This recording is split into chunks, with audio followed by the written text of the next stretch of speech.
Bienvenidos a la programación de Frente al Personaje. ¿Qué conlleva los resultados que se obtuvieron en la consulta popular en este evento que se registró en estos últimos días, en este último fin de semana? Y fundamentalmente, ¿qué conlleva el que la pregunta D y E hayan ganado con el no? Es el tema que vamos a abordar en esta programación con el presidente de Unidad Popular, el licenciado Giovanni Atariguana. Acordémonos que Unidad Popular hizo campaña precisamente en estas dos preguntas por el no. No se olviden, estamos en las plataformas de Global Opinion. Síganos en YouTube, en Facebook, en Instagram, en TikTok y también en Twitter, ahora X. Regálennos sus likes, suscríbanse al canal y lógicamente aporten con sus comentarios para seguir haciendo un periodismo responsable. Gracias por estar aquí en la programación, Giovanni. ¿Cómo toman ustedes este tema del triunfo de estas dos preguntas del no? Porque ustedes hacían campaña por el no, en este caso. ¿Reivindican como un triunfo, así como lo está haciendo el gobierno con las 9 preguntas que ganó el sí? Ahí se habla que es un score, 9-2 prácticamente. Giovanni. Un gusto, Osvaldo, gracias por el espacio. Para Unidad Popular las cosas son absolutamente claras. El 21 de abril el pueblo se pronunció y alcanzó una importante victoria frente a la política económica de Daniel Noboa. Creo que el pueblo lo dijo fuerte y claro en estas dos preguntas, la D y la E. No a la explotación laboral, rechazó el contrato por horas, entendió que eso era simplemente más explotación de parte de los empresarios. Le dijo no al saqueo del país, defendió la soberanía y le dijo no al arbitraje internacional. Y por supuesto, en el resto de preguntas creo que no había debate, la inmensa mayoría de la población se pronuncia y exige seguridad. Desde ese punto de vista, por supuesto que hay ganadores, desde el pueblo el que ha tomado una decisión, al cual deberán tomar en cuenta todos los poderes, por supuesto. Ha ganado las organizaciones sociales y políticas que hicimos campaña, que dimos la batalla en el debate, en la reflexión, durante un espacio de tiempo muy corto. Creo que logramos ubicar que el pueblo se posicionó efectivamente, digamos, el mensaje, digamos, en este caso. Yo creo que eso es clave, pero mira que en la parte política hay muchos que están señalando, en este caso, que son los triunfadores, que se posicionó este tema también porque ellos entraron a oponerse prácticamente al tema de la consulta. Hablemos de Revolución Ciudadana, hablemos de la propia CONAIE. ¿Qué pasó con ustedes? A ver, yo diría que el triunfo del no a estas dos preguntas, por supuesto, el principal actor es del pueblo ecuatoriano, que tuvo la capacidad de reflexión, de discernir las trampas y el discurso falaz del gobierno nacional en estas dos preguntas. ¿Cuál era la mentira que quisieron posicionar? Que con el trabajo por horas iba a haber más fuentes de trabajo. Y la gente se dio cuenta que la verdad era que venía más de explotación laboral. Y creo que en ese papel varias organizaciones jugamos un rol para plantear el debate.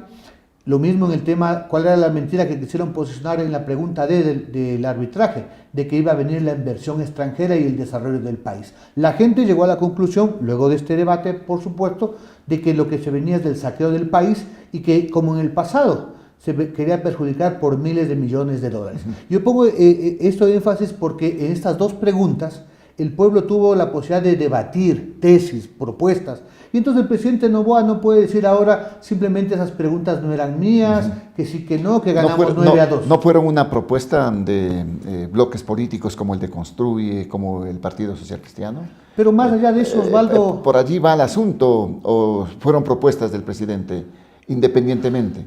Nosotros vimos a Daniel Noboa, a su ministra de Trabajo, haciendo campaña intensa en televisión, en expresiones, en esas dos preguntas, porque van de la mano de cómo el presidente piensa el país. Y este era realmente el centro de la consulta. Lo de la seguridad, por supuesto, buscaba simplemente ser el gancho, porque todos queremos seguridad, queremos que nos brinden protección a la vida y a la seguridad. Pero en estos dos elementos, que tienen que ver con intereses económicos, el presidente estaba en función de defender los intereses, por ejemplo, de las grandes mineras, del cual además su grupo familiar y empresarial parece que es accionista de algunas mineras. Y en el tema de la explotación laboral, la contratación por horas, por supuesto, es una vieja tesis de la derecha, de los grandes empresarios que quieren explotar a los trabajadores, y Daniel Noboa se jugó por esas preguntas. Y creo que la derrota del presidente es muy importante en ese asunto porque ahí hubo debate Y ahí está la falta de credibilidad en la palabra del presidente Noboa. Obviamente es un frenazo a la política neoliberal, porque no hay otro calificativo, que tiene presentado el presidente Noboa. ¿Por qué es importante, además de haber defendido los derechos laborales? ¿Por qué es importante, además de haber defendido la soberanía? Es que se ha puesto un freno, y el presidente Noboa, que si hubiera ganado en esas preguntas, hubiera salido a festejar el domingo, no lo hizo, ¿no es cierto? Cuando alguien gana, festeja, porque ahora se le complica su proyección en las recetas del Fondo Monetario Internacional. Yo estoy seguro que si hubiera ganado Noboa, la reforma, por ejemplo, al IES, se hubiera planteado, o la elevación de los combustibles. Mira, Giovanni, pero ha habido una buena reacción de los mercados, Wall Street, el propio fondo, reconocen el triunfo de Noboa, lo están aupando prácticamente en ese aspecto. Mira, los inversores extranjeros del Fondo Monetario siempre juegan, digamos, entre comillas, a ganar. Cuando Milei ganó en Argentina, también los mercados reaccionaron favorablemente. ¿Y qué pasa hoy en Argentina? La gente está más pobre, la crisis económica sacude, y creo que... Están buscando un juicio, ¿no?, a Milei, exactamente. Para conocimiento simplemente de los Por supuesto, de pero los amigos volviendo al Ecuador, ¿qué es lo que está en ciernes? Un presidente que no tiene la confianza de los ecuatorianos, de la gente de a pie. Es muy importante la magnitud. Ahí sí veamos donde hubo debate. En la pregunta de la contratación por horas, el 70%, 69.80 creo que es, de los ecuatorianos, prácticamente 70%. Más de 6.400.000 le dijeron no a esa visión empresarial. Además hay que recordar que Daniel Noboa es parte de un grupo económico que tiene una gran historia de explotación laboral. Hay en este caso una madurez política por parte de la ciudadanía que está analizando pregunta por pregunta. En este caso, tú lo has dicho, el tema de las preguntas relacionadas con la seguridad eran preguntas sine qua non, pero aquí el trabajo por horas y el tema del arbitraje internacional había que dilucidar, pues. Entonces, hay madurez avanzado, digamos, en este concepto también y en este criterio la ciudadanía. Yo creo que hay una votación, por supuesto, de madurez. En 11 preguntas, Osvaldo, de distintos temas, con anexos, que había que en algunos casos ser experto constitucional y jurista, obviamente no se podía dar el debate suficiente en todas las preguntas. Pero las más importantes, por eso la Unidad Popular se inscribió en la D y en la E, donde hubo un debate, donde sectores de ecologistas, de académicos, de sindicatos, de federaciones de estudiantes, participamos en el debate con mucha iniciativa de paso en las redes sociales, etcétera. Creo que logramos construir una mayoría para decirle al presidente Noboa, queremos trabajo, pero un trabajo con dignidad, con salario justo, con seguridad social. Y obviamente hay madurez. Pero yo contrastaría, escuché al presidente del Partido Social Cristiano que decía, a propósito de que se triunfó el sí en las otras preguntas, la madurez del pueblo ecuatoriano. Pero eso sí, se dejaron engañar en las dos preguntas que perdieron. O sea, hay un doble discurso. Yo creo que efectivamente... O sea, para unas cosas está bien la ciudadanía y para otras se dejaron engañar. Pero además, vamos a lo pos, Osvaldo. Pero Giovanni, profundizando un tanto, ¿no era la oportunidad para que jóvenes, profesionales, ecuatorianos, puedan tener esa opción de trabajar por horas? El argumento era como en otros países, como en Estados Unidos, como en Europa. Tú trabajas pues por horas. Pero tienes tus garantías, tienes tus derechos. Mira, yo creo que ese debate se dio durante 2 meses y hubieron realmente distintos argumentos y algunos baratillos de oferta. Todos nos ubicamos a la ministra del Trabajo, que empezó diciendo que la hora se iba a pagar 1.92, después 2 y 3 dólares, después 5, terminó diciendo 7 y hasta 12 dólares. Entonces es un tema de credibilidad. Por supuesto que nuestros migrantes van a Estados Unidos, pero buscan ganar 17, 20 dólares la hora en otro tipo de economía. Pero además quedó claro en el debate, y por eso la mayoría de la gente votó no, porque no estaba garantizado los derechos de seguridad social, de pago adecuado de horas extras, de estabilidad, Osvaldo. Y creo que la gente entendió que obviamente se requiere empleo digno. Un trabajador que no tiene estabilidad no es sujeto de crédito, y la gente se dio cuenta de aquello. Pero este momento, sin tener esta posibilidad, esta especie de flexibilización laboral que se buscaba, no van a haber fuentes de trabajo, pues. Esa es otra... digamos, quienes ponen el capital, quienes hacen empresas, la ven bien complicada, bien difícil por sistema de contratación acá en el país. Mira, esa es otra de las ideas que se cayeron y fueron derrotadas por el pueblo ecuatoriano, y creo que por eso es una gran victoria. Primero, que no es cierto que se iba a crear nuevas plazas de trabajo, era la gran mentira. Y nosotros recordamos en el debate que eso ya estuvo presente en el Ecuador entre el 2008 y el 2000 y el 2008, Osvaldo. Y no funcionó, no se creó. Revisemos todas las estadísticas del Banco Central, del INE, de la época. El nivel de desempleo era el mismo, no aumentó el empleo. Porque lo que quiere el gran empresario, por supuesto, es pagar bajos salarios, no afiliar al IES, no dar horas extras, no tener estabilidad, despedir cuando les da la gana. El tema de la generación de empleo va por otro lado, mi estimado Osvaldo, y creo que ese es el desafío, porque el mensaje que da el pueblo es: queremos trabajo, pero un trabajo digno. Debería comenzar a hacer el presidente Noboa exactamente lo contrario de lo que está haciendo. Por ejemplo, no hay que cargarle a la gente impuestos como el IVA, que restringen el consumo y paralizan la economía. Osvaldo, el Fondo Monetario está reconociendo que el país va a crecer en este año 2024 en apenas el 0.1%, es decir, vamos a estar estancados. Hubo ¿Qué significa? un recálculo, ¿no? Por estos temas que se dan, el tema de la Pero además, energía eléctrica. ¿qué debería hacer el gobierno si quisiera resolver el tema del empleo? Dinamizar, apoyar a las medianas y pequeñas empresas, a los emprendimientos, a los microempresarios, con crédito accesible. Tiene que bajar las tasas de interés, que son totalmente onerosas, efectivamente, por parte de la banca privada. Debería reactivar la obra pública. Osvaldo, todos coincidimos que la construcción de puentes, de carreteras, de escuelas, de hospitales, de viviendas de interés social generan empleo directo y empleo, digamos, indirecto. ¿Qué es lo que pasa? Que el gobierno le va a destinar apenas el 1%, Osvaldo, bueno, a la obra pública. Pero la respuesta es que no hay dinero, pues. No hay los recursos en este momento, por eso es lo que se dan las medidas económicas, el incremento del IVA del 12 al 15%, que a propósito también le ha pasado factura al bolsillo de los ecuatorianos. Por supuesto, porque es realmente otra falacia. El presidente, pues digo, Noboa está perdiendo credibilidad. Primero porque dice, no hay plata. ¿Y por qué le perdonó en diciembre 2.500 millones de dólares de intereses y de multas a los grandes empresarios? ¿A título de qué? ¿Por qué no le cobra a su familia en la corporación Noboa hasta ahora, en 5 meses, 90 millones de dólares que debe el grupo Noboa? Fíjate que esa plata, si lo hubiera cobrado, hubieran servido para financiar el mantenimiento de las termoeléctricas y no tuviéramos apagones. No hay plata. ¿Y sabes cuánto ha pagado el presidente Noboa en estos 5 meses? De manera ahí sí puntual, porque son cumplidos con el Fondo Monetario y con los tenedores privados de la deuda externa. 1.200 millones de dólares. Aquí no es un tema de que no hay plata, el tema es cuáles son las prioridades. Incluso ahora, Osvaldo, está hablándose de un nuevo crédito con el Fondo Monetario, 3.000 millones de dólares. La gran pregunta, primero, ¿a dónde va a ir esa plata? En realidad se está endeudando al país una vez más, para deuda, para pagar más deuda. Ninguno de esos recursos va a ir a seguridad, a educación, a reactivación productiva. Y lo más grave, Osvaldo, como 2.500, ¿cuáles son de esos 3.000 que se habla, ¿no? Que podrían ir para pagar la deuda. Para pagar la deuda, es lo que se está señalando. O sea, deuda para deuda. Pero adicionalmente, ¿cuál es el costo además digamos, de la tasa de interés? ¿Qué condiciona el Fondo Monetario?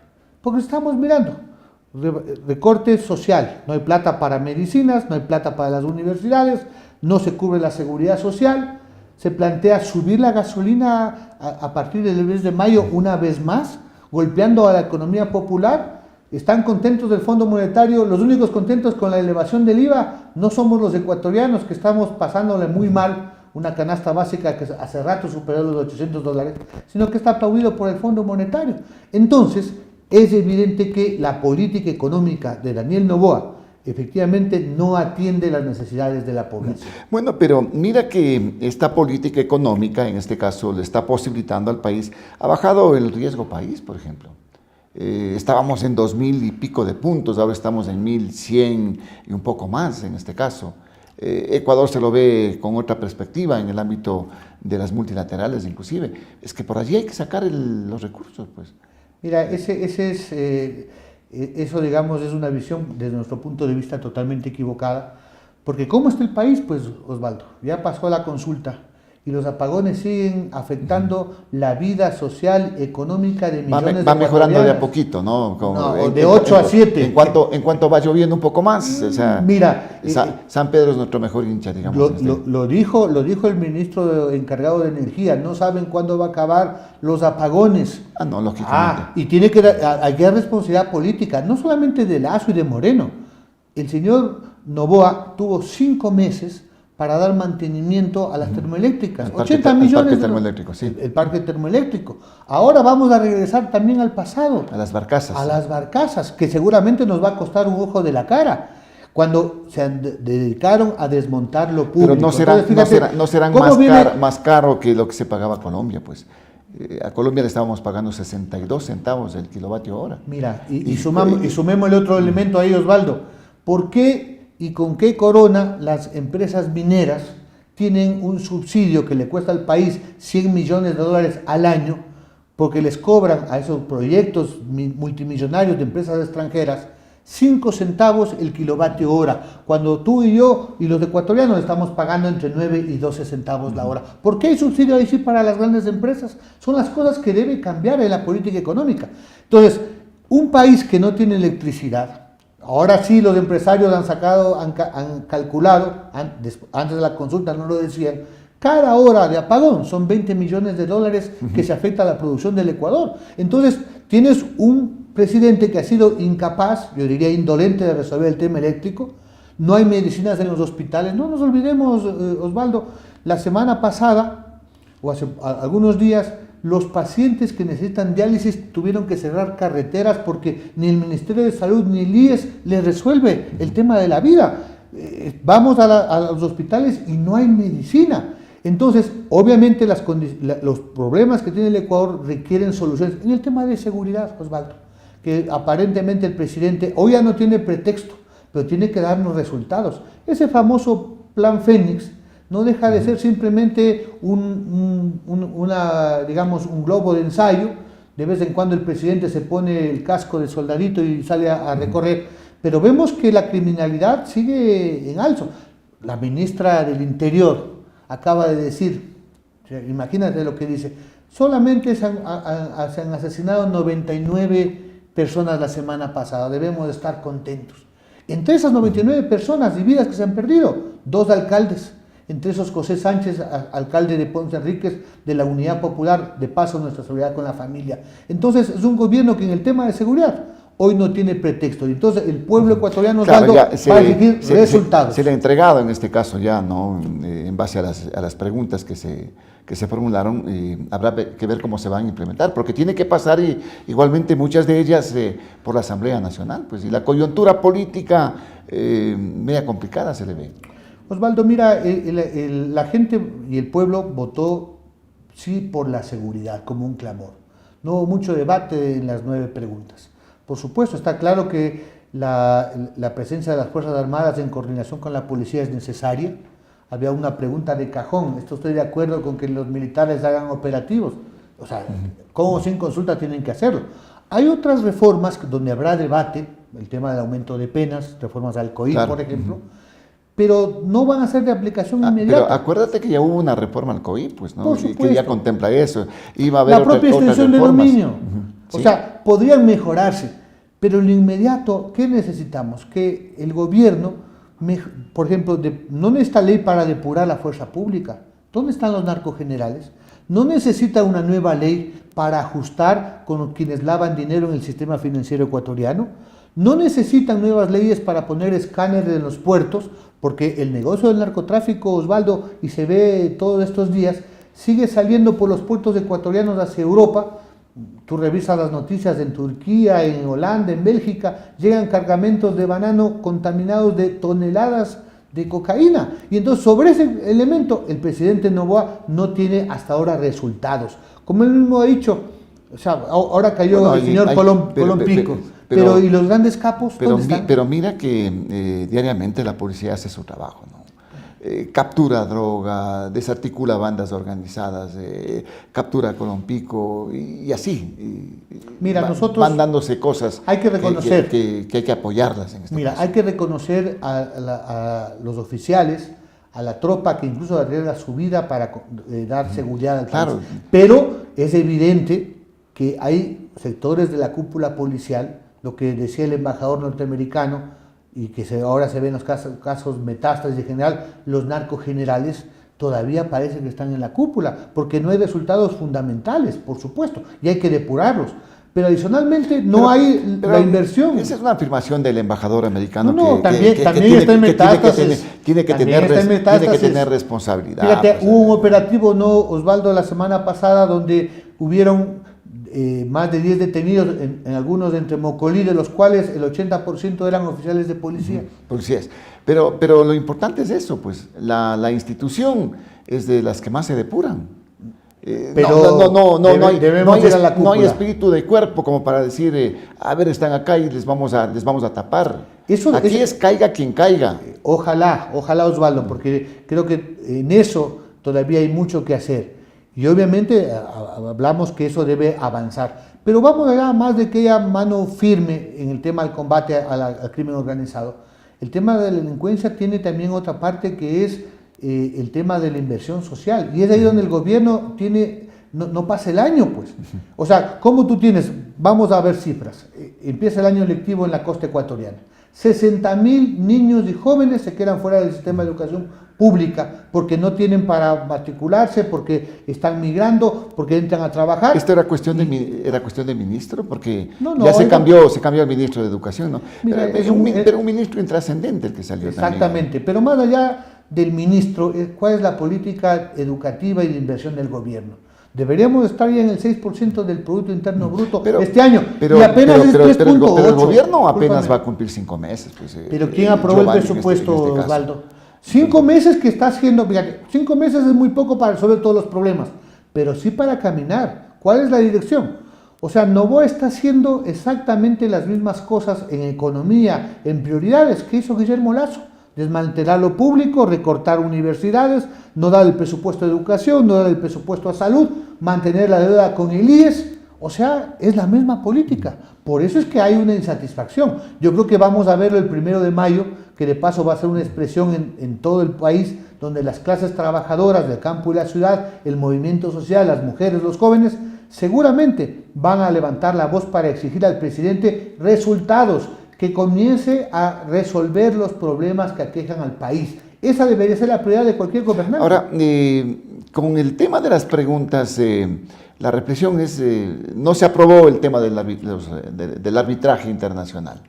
¿Qué capitales, qué inversiones pueden llegar al país cuando acá se denota inseguridad jurídica, cuando no hay confianza en la propia justicia, Giovanni? Mira, ese debate se dio y afortunadamente el pueblo ecuatoriano lo tiene clarísimo, con más del 65% me parece.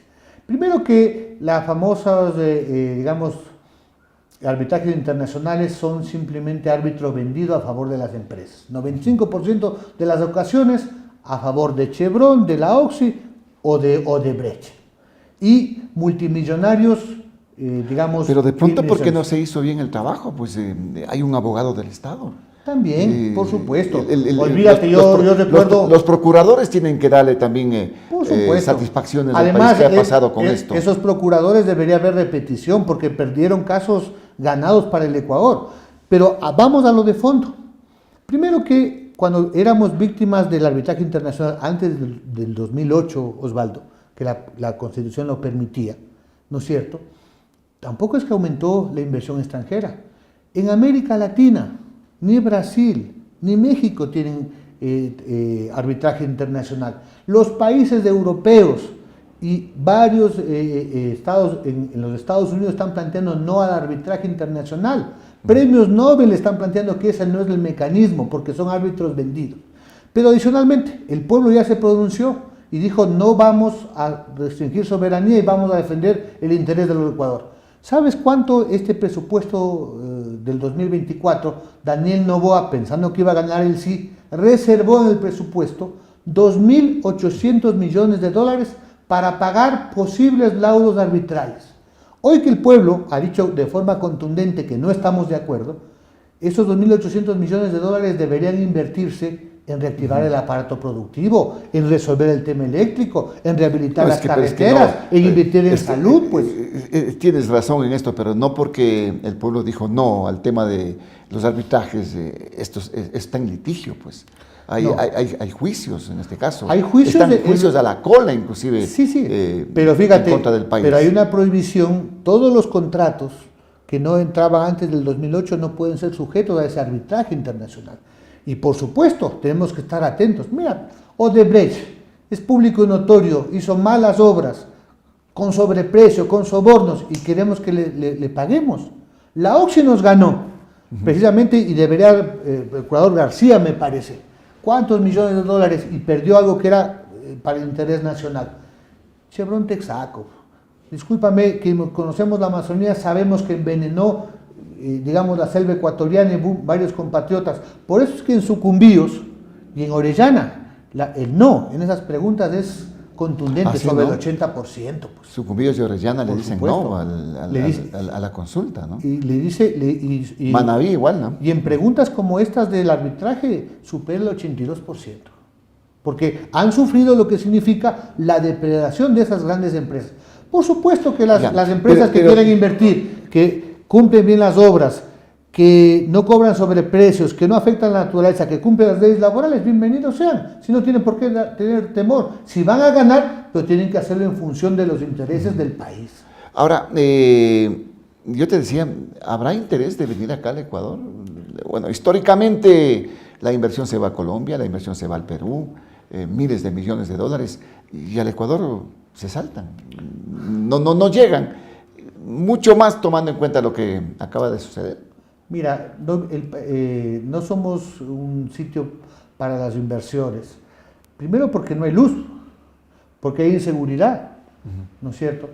Y finalmente es bienvenida la inversión extranjera siempre y cuando sea en interés de los ecuatorianos, pues.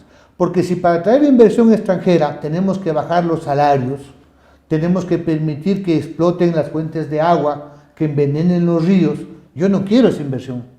O sea, necesitamos preservar la vida de los ecuatorianos, sus derechos y, por supuesto, si hay alianzas para, por ejemplo, reactivar el sector eléctrico, para ubicar bien la industria petrolera, pues no podemos entregarle de buenas a primeras el campo petrolero Sacha, por ejemplo, la joya de la corona, que el presidente Noboa quiere entregarlo y los expertos petroleros dicen eso nos tendría un perjuicio de 500 millones de dólares. Discúlpame, nosotros decimos al pueblo ecuatoriano tenemos que defender áreas estratégicas, defender la naturaleza y por supuesto la inversión extranjera con ganancia razonable, siempre y cuando respeten al Ecuador. Ahora, el tema de la inversión va a ser fundamental, ¿no? Ahí está la situación de la generación de empleo, el trabajo que se necesita. A futuro, luego de esto, ¿qué es lo que se propone?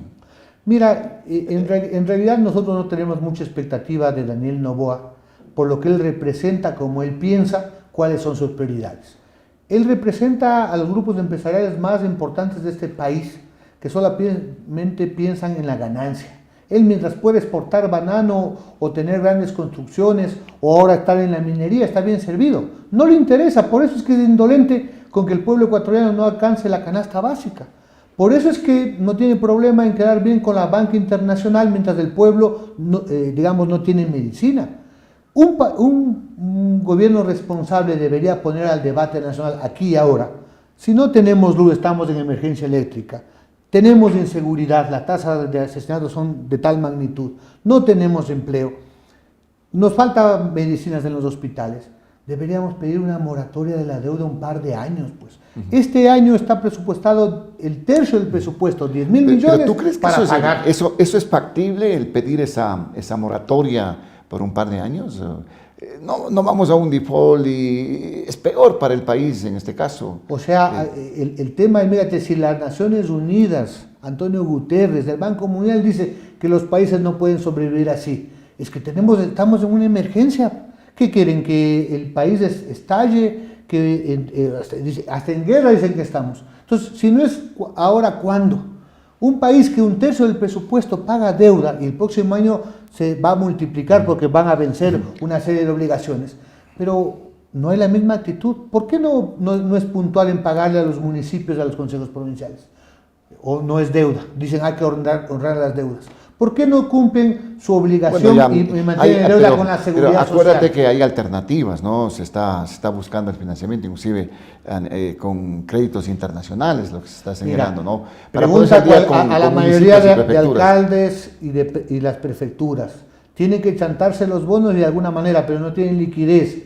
Y al final del día, las obras, los servicios de los gobiernos autónomos descentralizados no llegan a la población. Estamos a un punto de quiebra. La seguridad social, Osvaldo. O sea, el presidente quiere privatizarla. Ese es un tema muy complicado, ¿no? Pero ¿y por qué no se paga al menos, digamos, la deuda histórica? Pero las obligaciones, pues, tema de salud, tema de pensiones, va a quebrar la seguridad social porque ahí sí no hay cumplimiento del cronograma de obligaciones con la deuda.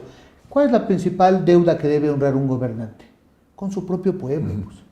O sea, la deuda social debería estar en primer lugar, la vida de la gente. Obviamente habrá que negociar con los organismos internacionales, con los países como China, pero también, seamos claros, aquí hay unos tenedores de la deuda privada, de los bonos, y que al final del día, ojalá algún día podamos tener la certeza, no tiene que ver con la banca, digamos, incluso privada ecuatoriana, porque seamos claros, mientras los migrantes, Osvaldo, que se rompen el lomo en Estados Unidos y en Europa, sostienen la economía, 5.400 millones llegan a la economía. Pero ¿qué pasa con la banca y los grandes empresarios, incluido Novoa? La plata fuera, a las offshore, ¿no es cierto? Gana aquí miles de millones y se llevan la plata a paraísos fiscales. Hay que ver la forma como que se quede esa plata acá. Que los capitales que tienen los inversionistas nacionales inviertan acá en el país. A eso tenemos que llegar. El tema es que varios de estos personajes no les interesa el Ecuador, simplemente la ganancia. Por eso que querían el trabajo por horas, para sacar, como dice, del cangrejo la sangre, ¿no es cierto? Porque quieren aumentar la ganancia. Fíjate, ¿quiénes no pagan los impuestos en este país? No es la pequeña y mediana empresa, no es el profesional. Los grandes deudores, morosos y evasores son los grandes, las 100 empresas más grandes de este país, pues. ¿A título de qué iban a contratar ahora las mineras, las petroleras? Tampoco hay que generalizar, porque hay buenos empresarios igualmente, ¿no? Pues, que cumplen. Mira, aquí hay 900.000 empresarios y la inmensa mayoría, el 95% son pequeños, medianos, incluso algunos grandes que cumplen sus obligaciones, por supuesto.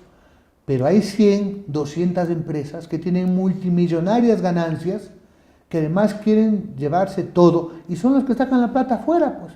¿Acaso el pequeño comerciante, el empresario nacional en Ambato se lleva la plata afuera? Él está haciendo de aquí y a ellos no hay el estímulo suficiente. Políticamente, ¿qué significan los resultados de esta consulta? El presidente con 9 preguntas que le dan el aval para que pueda seguir trabajando y luchando contra la delincuencia organizada. 2 preguntas que ustedes hicieron campaña por el no. ¿Esto significa un arranque en el aspecto político, Giovanni? Para el presidente puede ser un trampolín para buscar la reelección. Fíjate, yo creo que se pegó un gran resbalón Daniel Noboa. Primero porque él le apostaba a todo sí, y con el tema de seguridad en el cual todos estamos de acuerdo, jalar este elemento. Y en esas 2 preguntas las perdió, y perdió por credibilidad. Pero en lo inmediato tiene que darnos resultados. Pues. En el propio tema de seguridad ya no tiene pretexto.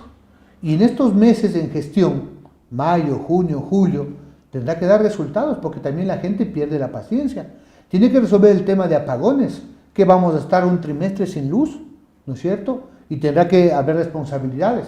La gente comienza a sentir efectivamente la necesidad de levantar la voz. Por eso te digo, los enfermos que necesitan diálisis están tomándose las carreteras. Los campesinos comienzan a movilizarse. Y obviamente, yo diría, Daniel Noboa se resbaló feo en esta campaña. Pero es momento, digamos, en este caso, de una reacción popular, ¿es lo que está señalando? Mira, la gente está sobreviviendo con mucha pobreza, sin empleo, sin acceso a educación, sin acceso a salud, va a la casa y le roban, y encima de eso no hay luz. Entonces la gente va acumulando y si no hay respuestas del gobierno, pues o sea, el 1 de mayo va a ser un indicador y el presidente no va a tener ¿Qué es lo que va a pasar el 1 de mayo a Mira, propósito es la marcha del Internacional del Trabajo? Del trabajo, por supuesto, pero va a ser una expresión democrática porque es la movilización donde vamos a exigir, por supuesto, que el presidente dé resultados en seguridad, en empleo. Nos vamos a plantear, sería muy bueno que ponga a debate, como puso en las preguntas, cuál es el acuerdo de fondo con el FMI. ¿A qué se va a comprometer el Ecuador? ¿Nos van a seguir ahorcando a los ecuatorianos? ¿Van a seguir recordando el presupuesto de salud y educación? ¿Nos van a subir la gasolina? El tema del conflicto social no lo genera el pueblo, lo genera el gobernante que toma las medidas equivocadas y antipopulares. O sea, si después de esta derrota en el plano económico, que son las dos preguntas que hicimos, el presidente Noboa, atendiendo a la asesoría de Dajigo, del Fondo Monetario, en mayo quiere subir la gasolina, creo que el pueblo ecuatoriano tiene todo el derecho de reaccionar. Por supuesto, estamos a 10 meses de las elecciones presidenciales, aquí ahora hay que defender los derechos, la soberanía, la vida, vamos a hacerlo, pero por supuesto nos planteamos el tema de construir una alternativa política. Ya nos han gobernado, Osvaldo, los corruptos, los banqueros y los grandes empresarios, y no han solucionado los problemas del país. Nosotros desde Unidad Popular creemos que debemos construir una alternativa que surja de la gente honesta, del pueblo, efectivamente, para tomar las decisiones adecuadas, tanto en el tema de reactivar el aparato productivo, atender las necesidades de la población, combatir el tema de la inseguridad, pero con otra visión totalmente distinta. ¿Y cuál es esta visión? ¿Y quién va a embanderar esta propuesta que tú lo señalas? ¿La izquierda a la que representan? ¿La izquierda que está representada por Correa? No sé, ¿por dónde se van? Mira, yo creo que saquemos también la lección de este triunfo del no en las dos preguntas. Fuimos capaces, distintas organizaciones sociales, también la izquierda ecuatoriana, no solamente la Unidad Popular, Pachacute, el Partido Socialista, de construir una propuesta, de debatir con la gente y construir una mayoría, 70%. Nada es mecánico, por supuesto, pero eso nos da la visión de que se puede construir una alternativa política. Nosotros, Comunidad Popular, vamos a hacerlo. ¿Alternativa que involucra a quién nomás? ¿Involucraría en este caso? Mira, nosotros somos... Al correísmo, que tiene un buen porcentaje, también tienes que tomar en cuenta que ellos estaban por el no, ¿no? Igual que Mira, habría que discernir, la CONAI. Habría que distinguir, digamos, el voto por Correa del correísmo. Para nosotros, el correísmo es parte del pasado y de quienes ya gobernaron y son corresponsables de la desgracia nacional. Nosotros le apostamos a la unidad de las fuerzas sociales y políticas, de la tendencia democrática del centro hacia la izquierda, la CONAIE, Pachacute, las organizaciones de ecologistas, la gente honesta que no ha gobernado, pues. Esa es una condición sine qua non, porque aquí todos, correísmo, Lazo, Moreno, Noboa, los socialcristianos tienen rabo de paja. Lo vemos en todos los casos, es decir, han estado responsables de la corrupción y ahora hasta de la narcopolítica. Entonces, la gente honesta, la gente del pueblo, debemos construir una alternativa. Nosotros vamos a nuestra convención nacional el próximo 18 de mayo, vamos a hacer este llamado a la unidad, que hay que construirla. A la unidad de la tendencia, de la izquierda. De la tendencia del centro a la izquierda, dices tú. Sí, y también de las organizaciones sociales y políticas. Eso nos muestra la consulta. Cuando se involucraron las federaciones de estudiantes, cuando los sindicatos hicieron campaña, cuando las organizaciones ecologistas, la juventud se incorporó, obviamente tenemos un resultado positivo. Pero también nosotros estamos discutiendo nombres para presentar a esa ¿Puedes darnos algunos de esos nombres? Mira, nosotros, Giovanni, para ir sabiendo más o menos dentro de la Unidad Popular, ¿por dónde están decantándose? Sí, mira, nosotros hemos visto que hay nombres, estamos recogiendo en la base. El nuestro es un partido real. No es que se sienta el dueño del partido y dice aquí, acá. No. Aquí hay una recolección en la base social. Y tenemos dos nombres que son los que más suenan en la Unidad Popular, uno de los cuales será nuestro precandidato el 18 de mayo. Hablamos de Natasha Rojas, una dirigente de amplia trayectoria, una catedrática universitaria. Ya estuvo de candidata, ¿no? Sí. Estuvo de candidata en la anterior elección. Natasha Rojas. Y también en sectores importantes del magisterio de la costa ecuatoriana, el nombre del profesor Jorge Escala Zambrano. Son dos perfiles con capacidad, con trayectoria, con compromiso. Sin determinar que ellos van a ser o podrían ser el candidato o la candidata en este caso.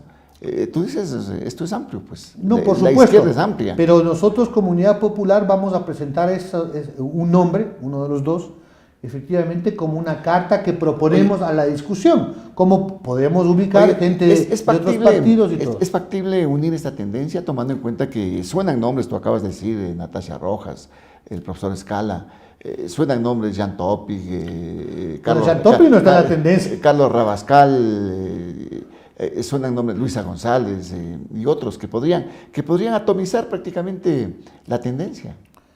Bueno, hay una diferencia. Para nosotros el correísmo no está en la tendencia. El correísmo representa autoritarismo y corrupción. Al margen de lo que significaría el correísmo, estamos hablando de una propuesta que surja del pueblo totalmente distinta a quienes ya gobernaron. Es decir, ni el correísmo ni la derecha neoliberal. Una corriente efectivamente que sea una alternativa desde los pueblos del Ecuador.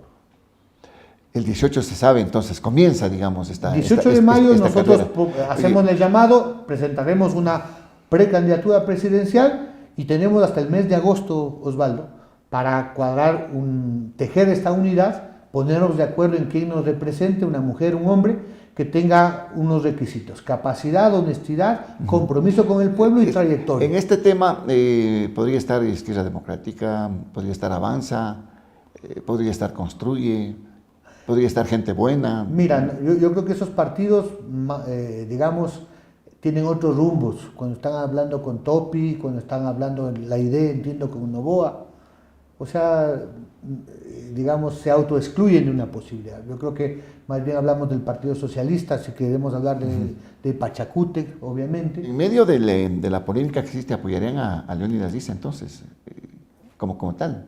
Mira, nosotros no podemos ahora decir si vamos a apoyarnos, vamos a construir la unidad. Eso no se hace sobre la base de anuncios, además que no me correspondería individualmente, sino como organización política, una convención.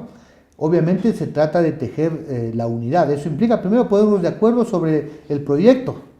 ¿Qué soluciones? Estamos de acuerdo en el tema de las alternativas de seguridad, de producción, de educación. ¿Qué vamos a hacer con el tema eléctrico, etcétera? Hay que ponernos de acuerdo. Y por supuesto, en colectivo, en una mesa entre varios actores, ubicar las cartas, los personajes que puedan liderar ese proyecto, tanto a nivel del binomio presidencial como a nivel, por supuesto, de la representación en la Asamblea Nacional. Nos olvidamos el tema de Yacu. ¿Volvería Yacu? Entiendo que Yacu Pérez, no hemos conversado últimamente, creo que no está, digamos, en la actividad inmediata. Obviamente sigue la lucha en la defensa del agua. Es alguien importante en la tendencia. Tendremos que también conversar. Giovanni, muchísimas gracias por la presencia en esta programación. Gracias, Osvaldo, muy amable. como siempre, un placer. Gracias al presidente de Unidad Popular, Giovanni Atariguana, aquí en la programación de Frente al Personaje, hablando sobre estos temas. Lo cierto es que post consulta las cosas que se vienen dando, los retos que existen en el país, las expectativas que se están dando también respecto al tema de seguridad y lógicamente comienzan a sonar, comienzan, como dicen, a calentar prácticamente lo que significará también la próxima campaña, la próxima contienda presidencial que se va a desarrollar en menos de 10 meses, en el mes de febrero del año 2025. Muchísimas gracias por la sintonía. No se olviden, estamos en las plataformas de Global Opinion. Síganos en YouTube, tenemos también TikTok e Instagram, estamos en Facebook y también en la otra plataforma es Instagram, ¿era? La X, la Twitter, ¿no? Twitter que también está vigente en este caso. Denos sus likes, suscríbanse al canal, eso es importante para nosotros y también apóyennos también con sus comentarios para seguir enriqueciendo este tipo de programas. Muchísimas gracias por la sintonía. Felicidades.